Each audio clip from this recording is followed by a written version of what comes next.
Imagine como aconteceu na terça-feira, de que alguns amigos preciosos de você estão precisando de ajuda, e você recebe uma informação de que esses amigos seus, que moram longe, precisam da sua ajuda. Não uma ajuda financeira, mas de orientação sobre a vida.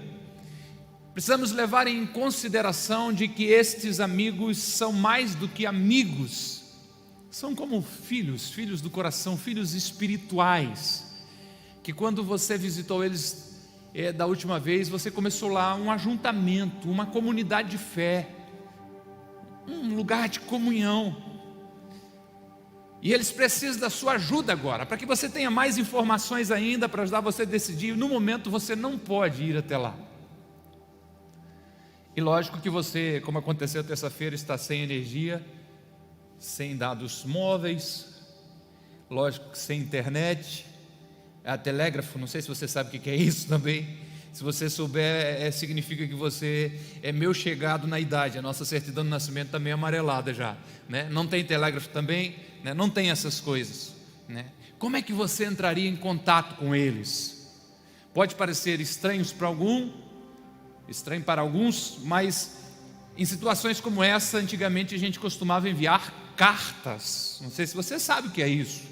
A nossa faixa etária é um pouco jovem. Cartas a gente escrevia com caneta no papel, né, a punho, depois dobrava bonitinho, botava naquele pacotinho chamado envelope. Que nojo! Passava a língua no envelope para colar, colava um selo e mandava pelo correio.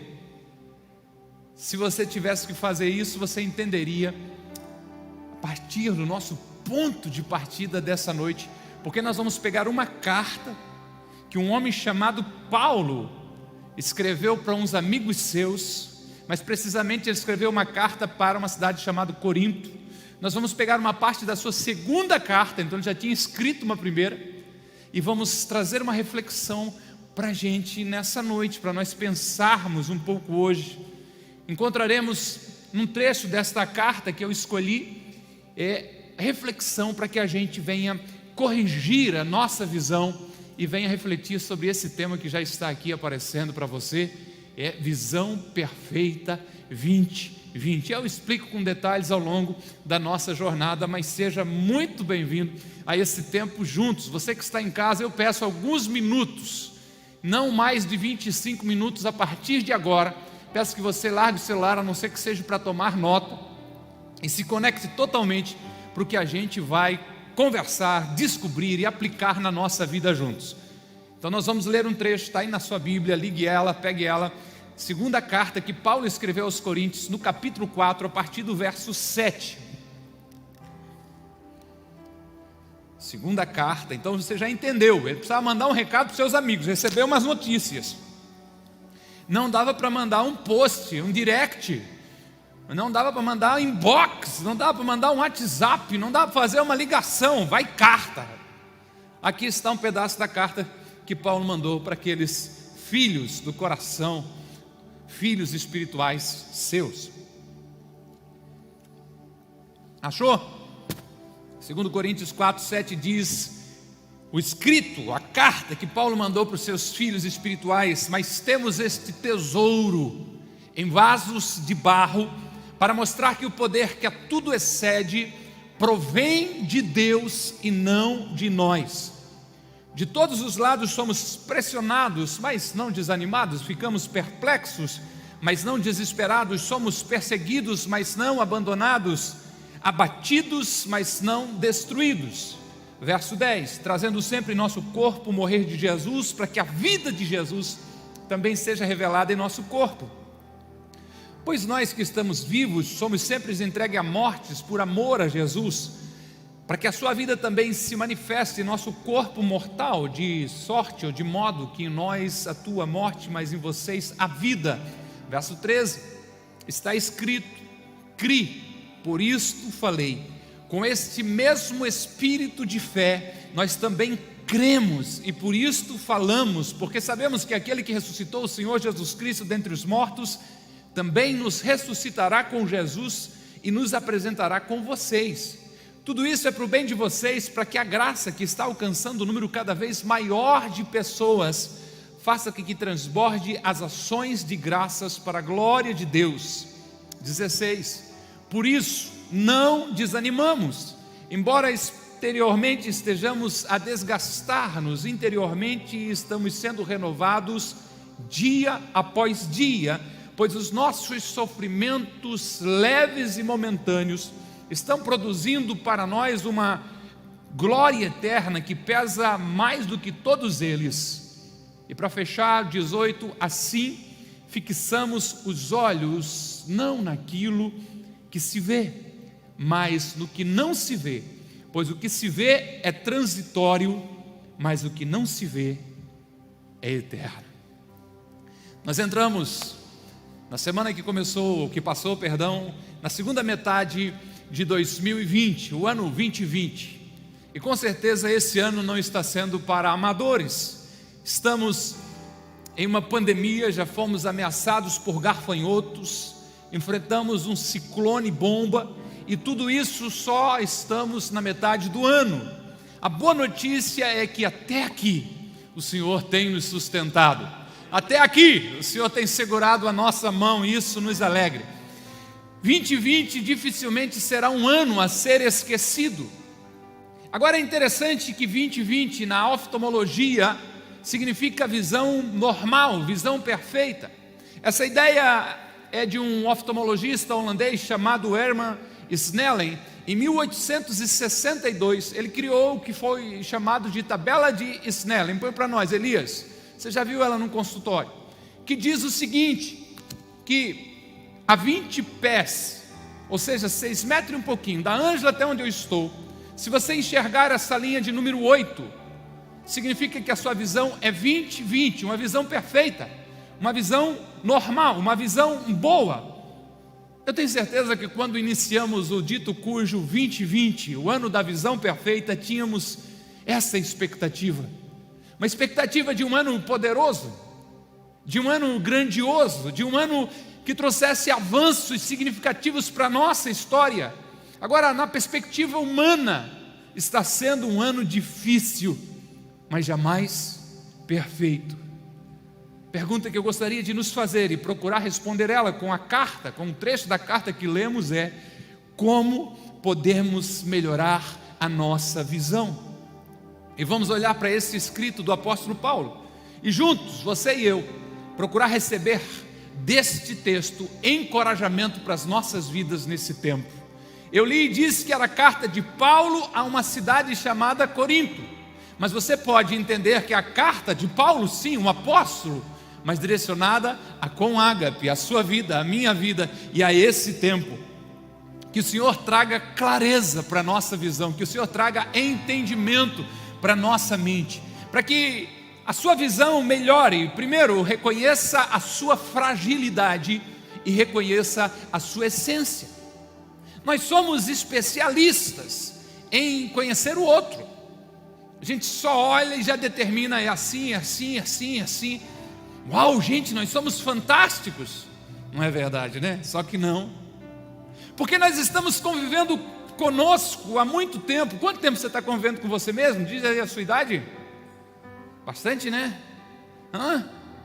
Estou convivendo há 44 anos comigo e ainda não conheço, ainda não me entendo completamente as minhas limitações, as minhas incapacidades e qual é às vezes a minha essência. Por isso, reconheça, você é frágil. Um vírus microscópico se tornou o senhor da sua agenda. Cancelou compromissos inadiáveis, mudou a sua rotina, alterou a sua forma de estudar, de trabalhar e até mesmo de cultuar ao Senhor. Somos frágeis, reconheça, mas também temos algo valioso dentro de nós. Há uma essência divina em nós. Quando o Criador fez aquele boneco de barro, cremos que é assim que o homem foi formado, e soprou o seu hálito, o seu fôlego nas narinas, e o boneco se tornou um ser vivente, e ali foi junto uma centelha, uma faísca divina. É isso que carregamos dentro de nós. E Paulo no verso 7, A parte dessa carta que lemos começa dizendo: mas temos este tesouro em vasos de barro, para mostrar que o poder que tudo excede provém de Deus e não de nós. Paulo afirmou que o que carregamos dentro de nós, nos versos anteriores que não lemos, é uma mensagem de esperança, é uma mensagem de amor. O que você carrega dentro de você é o Espírito Santo de Deus. O ser divino habita no seu templo, na sua casa. Nós temos esse tesouro. Dá um destaque para nós, Elias. Isso, obrigado. Nós temos esse tesouro. Há um tesouro dentro de cada um de vocês aqui, de cada um de vocês em casa. Agora a pergunta é: onde carregamos esse tesouro? Em algo frágil. Carregamos em algo limitado, em algo falho. Carregamos esse tesouro em vasos de barro. Você não perca essa visão, não perca o propósito disso. Há algo valioso, esta essência sendo transportado por algo tão frágil.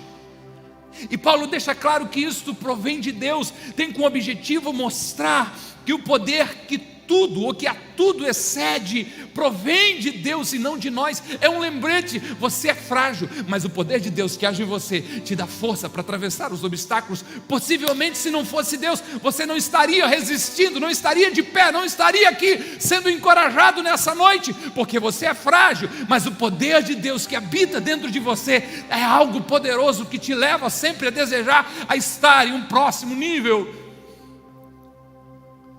Receba esta visão dos céus, para que a sua visão melhore. Perceba a bondade de Deus, mesmo em tempos tão difíceis. Perceba a ação divina nos detalhes. Eu vi alguns relatos da tempestade da terça-feira que provam isso que estou falando para vocês. Alguém me disse: pastor, o portão caiu com o meu menino junto dele, mas caiu para o lado contrário e nada aconteceu com a criança. Pastor, se eu tivesse demorado mais, teria acontecido algo terrível. Pastor, o vento foi para o outro lado, jogou todas as telhas para o outro lado, para o nosso lado não aconteceu. Um dos nossos obreiros falou de manhã e depois me mandou a foto dizendo: pastor, caiu uma árvore na frente do caminhão da empresa e caiu outra árvore atrás do caminhão da empresa, e o motorista chorando saiu e começou a gravar dizendo: olha aí para alguém que diz que não existe Deus, olha a mão de Deus me protegendo de todos os lados. Ou seja, não foi nada fácil, foi assustador, mas mesmo em meio a toda a dor, mesmo tendo ficado assustado, agora que passou, conseguimos ver a mão de Deus cuidando de nós, amém? Eu sei que é preciso ter fé para construir esse pensamento, e você pode nesse momento estar chateado, ou até mesmo com medo, para querer exercitar a sua fé. Eu lhe respeito, mas como o ciclone já passou, o que você acha de você pensar com mais atenção, com mais carinho? O que você acha de rememorar, de revisitar os seus pensamentos, de relembrar a cena do que aconteceu, para ver se você não vê a mão do teu amado Deus, do teu amado Pai, cuidando, te protegendo? Ei, perceba a bondade de Deus, mesmo em tempos tão difíceis. Paulo refletiu sobre os acontecimentos que ele estava enfrentando e escreveu nos versos 8 e 9 dizendo: de todos os lados somos pressionados, mas não desanimados. Ficamos perplexos, mas não desesperados. Somos perseguidos, mas não abandonados. Abatidos, mas não destruídos. Quando você estuda a história do apóstolo Paulo, o livro de Atos fala bastante sobre ele, mas nesse caso, se você ler o capítulo 11 dessa segunda carta que ele escreveu, você vai concordar de que ele tem a propriedade para escrever isso que está aqui na tela aparecendo. Se você perguntasse ao apóstolo Paulo dizendo quais foram os perrengues que você enfrentou na vida, quais foram os problemas que você teve que atravessar, ele diria para você: fui preso algumas vezes, Perdi a conta de quantas vezes apanhei, e em várias ocasiões enfrentei a morte. 5 vezes recebi dos judeus 39 açoites. 3 vezes apanhei de vara dos romanos. Sofri naufrágios 3 vezes, fui apedrejado. Fiquei sem dormir, fiquei nu, com fome, com sede. Esse sujeito, conhecido como Paulo, ou como Saulo de Tarso, é alguém que sabe o que está dizendo, e ele diz: de todos os lados somos pressionados, de todos os lados ganhamos uma pressão, é pressão que não se acaba mais. A gente às vezes acha que não vai suportar. É lógico que a gente se identifica com o que Paulo está dizendo aqui: de todos os lados somos pressionados, mas não desanimados. Desanimados não. Nós ouvimos na semana passada que apesar da pressão, não podemos deixar o desânimo nos vencer, mas ao contrário, somos chamados a superar o desânimo, amém? Ele diz: ficamos perplexos, de queixo caído. Que loucura, eu não esperava isso, eu não aguardava por isso. Sim, ficamos perplexos, mas não desesperados. A nossa esperança, nós não perdemos ela está no Senhor. O Senhor que fez os céus e a terra, o Senhor que tem o controle de todas as coisas. Ele diz: nós somos perseguidos, perseguidos pelo medo, perseguidos pela incerteza, perseguidos pelo vírus. Perseguidos sim, mas não abandonados. O Senhor está conosco. O Senhor é o nosso refúgio, o Senhor é a nossa fortaleza, o Senhor é o nosso esconderijo, o Senhor é a nossa torre forte. O Senhor nos fortalece a cada dia, a cada passo da nossa jornada. Ele diz: abatidos, abatidos. Se você é um terráqueo como eu, tem dia que a vontade é fugir, só não se sabe para onde, Fran. Vontade de ficar procurando qual a cidade que não tem Covid. Qual um lugar, um refúgio, um lugar para se esconder. Abatidos. Está tudo tão complicado. Momentos que a gente faz a oração como o salmista, que dizia a si próprio: porque estás abatido a minha alma. É interessante que ele mesmo consola a si mesmo. Espera em Deus, pois ainda o louvarei. Aqui está Paulo escrevendo para aqueles irmãos, dizendo a verdade, muitas vezes abatidos, mas não destruídos diante das dificuldades. Lembramos da palavra de Deus que nos ordena, dizendo: tenham bom ânimo, eu venci o mundo. Ou seja, vocês também vão vencer. Perceba a bondade de Deus mesmo em tempos tão difíceis e continue firme. Quer saber? Para que você melhore a sua visão, exercite a sua fé. Exercite a sua fé. Esta é a melhor hora para fazer a sua fé crescer. Exercite-se. Ter fé em Deus e na sua bondade quando tudo está tranquilo é fácil. Pense comigo, quando é que nasce um grande amigo? Quando é que uma amizade é fortalecida? Quando você atravessa um momento muito difícil e a pessoa te carrega nos ombros, te leva nos braços. Assim é também com a sua fé, ela é desenvolvida nas tempestades. Nós começamos este 2020, o ano perfeito, da visão perfeita, comigo declarando aqui na celebração da virada, dizendo: eu decido acreditar. E chegou no momento que eu comecei a falar com vocês, dizendo: seja guiado pela sua fé. Eu estava muito empolgado, e eu disse a vocês: não caminhe apenas pela sua vista, não caminhe pela sua capacidade, caminhe pela força de Deus, caminhe impulsionado pelo Espírito Santo de Deus. Agora eu percebo que é num momento como esse que a gente precisa de fato exercitar a nossa fé, porque nem mesmo nos piores pesadelos nós imaginaríamos que atravessaríamos este ano, esses 6 primeiros meses da forma como foram. Mas é agora que é mais urgente, mais importante dizer a você e dizer a mim: seja guiado pela fé, exercite a sua fé, não deixe a sua fé morrer à míngua, ponha a sua fé em ação. Nos versos 13 e 14, Paulo escreveu dizendo: está escrito, cri, por isso falei. Com este mesmo espírito de fé nós também cremos e por isso falamos, porque sabemos que aquele que ressuscitou o Senhor Jesus dentre os mortos, também nos ressuscitará com Jesus e nos apresentará com vocês. Ei, preste atenção, você precisa dar voz à sua fé, não aos seus medos. Ei, deixa eu repetir isso, você precisa dar voz à sua fé, não aos seus temores. Você precisa declarar as promessas de Deus que repousam sobre a sua vida, não aquilo que você está temendo. Paulo está dizendo que, baseado no que ele leu nas Escrituras, mas precisamente no Salmo 116, verso 10, ele escreveu dizendo: "Crie, por isso falei". Foi o salmista que disse primeiramente isso. E ele também está agindo assim, ele diz: com este mesmo espírito de fé, nós também cremos e por isso falamos. Você crê, amém?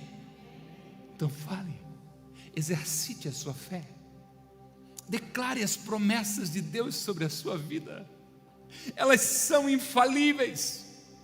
Foi o Senhor que prometeu, Ele é fiel para cumprir cada uma das suas boas promessas. É por isso que o apóstolo Paulo está dizendo: estamos declarando com fé, porque sabemos que aquele que ressuscitou o Senhor Jesus dentre os mortos, aquele que é poderoso, que nem a morte, que nada pode detê-lo, também nos ressuscitará e nos apresentará com vocês. Ressuscitará com Jesus e nos apresentará com vocês. É como se o apóstolo Paulo estivesse dizendo: está ruim agora, eu sei que está difícil, mas eu já sei o fim dessa história. Eu já sei como este ano termina, eu já sei como essa estação encerra, eu já sei como este ciclo chega ao fim. Seremos ressuscitados assim como foi Jesus e estaremos juntos com Ele para sempre. Fique tranquilo, Deus tem o controle de todas as coisas. Receba clareza para a sua visão, porque Deus não foi pego de surpresa. Agora, algo que eu e você precisamos aprender é o seguinte: não fuja do processo. Você está avançando, e você está avançando muito mais do que você imagina. Você está avançando nesse tempo, na sua jornada de fé, de uma forma acelerada. Mas está doendo, eu sei, é verdade, mas você está crescendo. O nosso problema muitas vezes é que nós queremos o resultado, mas queremos fugir do processo. Se eu perguntar quem aqui gostaria de ser mais íntimo de Deus, de ter uma comunicação mais direta, quase como uma linha direta com Deus, e ter mais graça de Deus sobre a sua vida e os dons do Senhor, queremos. Mas sem a busca de Deus e sem a santificação, impossível. Quem aqui gostaria de ter muita saúde, um corpo assim, atlético, eu ia dizer esquelético. Entreguei o meu erro de pensamento para você. Saudável. Queremos. Sem dieta balanceada e sem atividade física, não vai rolar. Quem aqui gostaria de ganhar o mérito acadêmico, o melhor aluno da turma no final do ano? Nós queremos. Sem deixar o rolezinho de lado, sem levar o estudo a sério, não cola. Nós queremos o resultado, mas nós queremos é fugir do processo. Se queremos o resultado, não podemos fugir do processo. Você pode não estar vendo, mas você está crescendo, você está avançando, você está progredindo, você está sendo esticado, a sua fé está sendo tensionada, você vai ser lançado mais alto. Se você tem conseguido estar aqui, se você tem conseguido fazer o seu tempo devocional, se você tem encontrado fé para estar na casa do Senhor, se reunindo com seus irmãos, quando tudo isso passar, você imagina a velocidade espiritual que você pode alcançar. Por isso que o apóstolo escreve: por isso, gente, não desanimamos. Embora exteriormente estejamos a desgastar-nos, interiormente estamos sendo renovados dia após dia, pois os nossos sofrimentos leves e momentâneos estão produzindo para nós uma glória eterna que pesa mais do que todos eles. Diga para si mesmo: não desanima não. Não desanima não. Não desanima não. Não desanimamos. Por fora está ficando pior, mas por dentro está cada dia melhor. Embora exteriormente estejamos a desgastar-nos, interiormente estamos sendo renovados dia após dia. Eu não sou mais o jovem de 12 anos atrás que chegou nessa comunidade de fé. Semana que passou, a Dete Sakamoto mandou uma foto, deu pregando, cara de filhotão, e perguntou: pastor, quanto tempo faz dessa palavra aí? Eu disse: Dete, em 6 meses.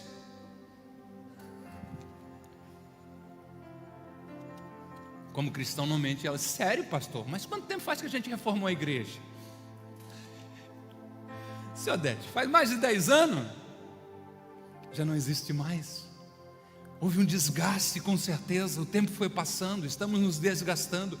Mas a nossa fé, a nossa convicção na bondade de Deus, as nossas experiências com Deus, o nosso interior está sendo renovado dia após dia pela bondade de Deus. O seu rosto não é o mesmo, quem sabe a sua força não seja o mesmo, mas aqui dentro está acontecendo a cada dia uma revolução. Abra os seus olhos para essa realidade. Velho é o diabo, você cada dia que passa está mais perto de chegar na cidade santa e sendo renovado em glória, para ser cada dia mais parecido com Jesus. Você está ficando mais maduro, mais experiente. Por fora o negócio está pegando, mas por dentro há uma renovação constante e poderosa. E aqui no verso 17 que Paulo deixa a gente corado de vergonha, pois ele diz: os nossos sofrimentos leves e momentâneos. Você lembra que Paulo enfrentou? Eu falei no começo, que está lá no capítulo 11 de 2 Coríntios, preso muitas vezes, apanhou um monte de vezes, várias ocasiões enfrentou a morte. 5 vezes os judeus bateram nele com chicote, 3 vezes os romanos bateram nele com vara. Pior de tudo inocente. Apedrejado, 3 naufrágios. E ele diz: sofrimentos leves e momentâneos. Do que a gente estava reclamando mesmo, hein? Está de boa? Passou? Toca, pastor, toca, termine, né? Passou. Leves e momentâneos. Pois os nossos sofrimentos leves e momentâneos estão produzindo para nós uma glória eterna que pesa mais do que todos esses sofrimentos juntos. Seus sofrimentos, eu creio que não estão parecendo leves e momentâneos. A pandemia já dura mais de 100 dias.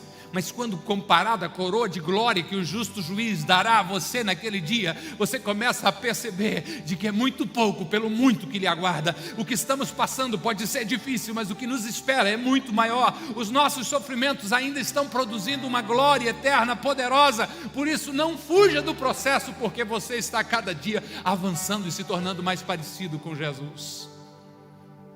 Preciso concluir, para que você tenha a visão perfeita. Veja através da sua fé.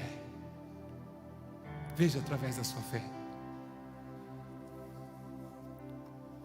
Muito mais do que os seus olhos, do que o seu globo ocular, do que a sua retina, muito mais do que isso, são as suas crenças que determinam o que você está vendo. É a sua fé que determina o que você está vendo. Você já ouviu isso? Para o pessimista, o copo está meio vazio. Para o otimista, meio cheio. Para alguém que tem os olhos da fé, o copo é como aquela viúva de 1 Reis 17, que ela vai deitando o que tem numa pequena vasilha em outras vasilhas, e vai acontecendo um milagre pela ação sobrenatural de Deus, o milagre da multiplicação. Pastor, não sei de onde saiu, mas eu terminei, tem um resto aqui ainda, e Deus tem operado o milagre. Para quem consegue enxergar com os olhos da fé como outra história, você devia procurar isso, está na sua Bíblia. 1 Reis 17, segunda história, 2 Reis 4. Uma época difícil, seca, fome. O profeta Eliseu libera uma palavra sobre a mulher, e a palavra é sobre a minha palavra: a farinha da panela não vai se acabar, e o azeite da botija não vai faltar. O copo não está meio cheio, nem está meio vazio. Se eu olho pelos olhos da fé, eu sei que Deus é o meu provedor. E enquanto eu estiver andando sobre a sua direção, de alguma maneira, de alguma forma, o milagre de Deus vai estar acontecendo sobre a minha vida. Aleluia! Veja através da sua fé. Você pode estar vendo muitos problemas nesse momento, creia-me, todos os seus problemas são temporários, as promessas de Deus sobre você são eternas. Você pode só estar conseguindo enxergar dificuldades, creia, vai passar. Deus tem o melhor para você. Veja pela sua fé, veja através da sua fé, fixe o seu olhar não naquilo que você está vendo, mas nas promessas de Deus sobre a sua vida. Nós concluímos lendo o verso 18, quando o apóstolo diz assim: fixamos os olhos, firmamos os olhos, não naquilo que se vê, mas no que não se vê, pois o que se vê é transitório, mas o que não se vê é eterno. Onde você está instruído a colocar os teus olhos? Fixamos os olhos, não naquilo que se vê, mas no que não se vê. Olhe além, olhe as promessas de Deus, olhe quem é o seu Deus. Você precisa fazer um exercício nesse tempo, eu preciso fazer um exercício nesse tempo, seja um caderno, seja um arquivo, em que você começa a registrar as promessas de Deus para você, e ler elas com frequência. Um versículo da palavra que você achou, tocou em você, é ali que ele vai. Uma mensagem dessa, e Deus falou algo, você entendeu, pastor, não foi com ninguém, foi comigo, Deus falou comigo, é seu, anote ali como promessa, um sonho que Deus deu, uma profecia que alguém entregou para você, uma visão que Deus deu. Comece a declarar as promessas de Deus para a sua vida. Fixe os seus olhos na promessa de Deus. Tudo mais é temporário, mas as promessas e a fidelidade de Deus, elas são eternas. Paulo diz: pois o que se vê é transitório. Daqui a pouco ninguém vai ver mais as máscaras por aí, creia-me. A gente vai lembrar das fotos, mas o que a gente não vê, é lá que estão os nossos olhos, porque isso é eterno. Receba a visão perfeita. Creia que 2020, a visão perfeita, é esse o ano da bênção sobre a sua vida. Por mais que o tempo seja difícil que estamos atravessando, nós estamos no meio, mas o Senhor vai nos ajudar, porque nós não estamos sozinhos. Vou recapitular e depois vou dar a prova. Brincadeira. Receba essa visão de Deus, a visão perfeita. Primeiro, reconheça a sua fragilidade e a sua essência. Segundo, perceba a bondade de Deus mesmo em tempos tão difíceis. Terceiro, exercite a sua fé, pratique a sua fé. Quarto, não fuja do processo, você está avançando. E quinto, pode se levantar, veja através da sua fé. Veja através da sua fé. Que seja um segundo semestre de grandes bênçãos, de grandes milagres, de um agir sobrenatural de Deus sobre você. Deus nos trouxe aqui, Deus colocou essa palavra no meu coração. Não foi algo que eu criei, que eu inventei, é algo que eu recebi de Deus e compartilho com vocês. Essa carta que Paulo escreveu lá no ano 56, mas escreveu foi para 2020, para você. Creia nisso e receba a visão perfeita, receba o 2020, a visão plena. Seja corrigido a sua visão. A minha oração nessa noite não é por uma lente corretiva, não, é por uma cirurgia espiritual na sua visão, que os seus olhos espirituais se abram e você perceba de que muito maior do que todos os seus desafios é o teu Deus, que tem te sustentado como um forte e poderoso. Eu sinto uma graça de Deus, e eu preciso dessa graça, eu preciso desse renovo, deste abrir de olhos, e a gente começa a enxergar toda essa grandeza de Deus. Reconheço que é um exercício de fé dia após dia, dia após dia, momento após momento. Que o Senhor nos toque nessa noite, que o Senhor te toque, você que está em casa. Se você não se rendeu a Jesus, como é isso, pastor? Um dia levantar a sua mão e dizer: Jesus, estou aqui, sou teu, preciso que o Senhor me salve, preciso que o Senhor me perdoe. Esse é o momento para você fazer isso. Reconhecer Jesus como Senhor e Salvador. Se você está aqui, reconheça isso nesse momento, dizendo: Senhor, eu sei que eu sou pecador, preciso de Ti como Salvador da minha vida. Se você está em casa, faça essa oração também. Coloque o código QR aí para quem está em casa, e viva um novo começo. Eu quero saber da sua decisão, eu quero saber dessa sua tomada de atitude, dizendo: meus olhos estão sendo abertos, eu reconheço que eu preciso de Deus na minha vida. Como é que eu vivi tanto tempo longe de Deus? Eu preciso de Deus para mim, eu preciso começar uma nova história com Deus. Essa é uma noite de recomeço para você. E você que está aqui começa a pedir para Deus, dizendo: abre os meus olhos. Abre os meus olhos. Pai, abra os nossos olhos. Traz cura à nossa visão. Traz cura, Senhor, a nossa forma de enxergar esse momento e perceber mesmo em tempos tão difíceis o Senhor ao nosso lado, nos sustentando, nos protegendo. Abra os nossos olhos espirituais. Acrescenta-nos a fé nessa noite, para crer além das circunstâncias, para crer além do momento, para continuar acreditando, buscando o Teu rosto, mesmo quando a gente não consegue perceber nenhum movimento do Senhor. Nós sabemos que o Senhor está aqui, nós sabemos que o Senhor está presente, nós sabemos que o Senhor é real, nós sabemos que o Senhor nos ama, e por isso te pedimos: acresce a nossa fé para viver desta maneira. Cada um de nós está num momento diferente da jornada, precisando da Tua graça em diversos níveis.